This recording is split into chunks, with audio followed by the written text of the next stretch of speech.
Honte, le fameux pétrolier fantôme, soi-disant russe, a résonné en grande pompe par Paris, a finalement repris tranquillement sa route vers le canal de Suez après une journée entière de propagande.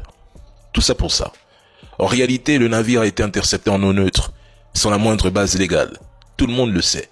Officiellement, il y aurait eu un refus d'obtempérer, mais en pratique, ils ont envoyé en commando un hélicoptère, filmé l'opération comme dans un film hollywoodien, persuadé de découvrir une cargaison militaire russe, surtout des drones, puisque la presse française l'avait déjà vendu à son public. Le récit était prêt. La Russie se servirait de ses pétroliers pour lancer ses drones sur toute l'Europe. Verdict ? Du vent.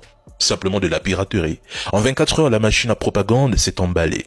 Une trentaine d'émissions, plus d'une cinquantaine d'articles, un clip vidéo de presque 2 minutes, comme si Paris avait capturé un trophée de guerre. On s'attendait presque à ce qu'il baptise ça l'opération Mégalodon ou l'opération Monstre Marin. Au final, seule la France en sort ridiculisée. Mais la propagande, elle, attention, tourne à plein régime. 3 semaines de matraquage sur la menace des drones russes à travers toute l'Europe. Puis, discrètement, plusieurs lignes de démenti. Et comme l'a dit Poutine hier, pour se maintenir au pouvoir, le président Macron doit détourner l'attention des Français des désastres qu'il a lui-même provoqués avec Bruxelles et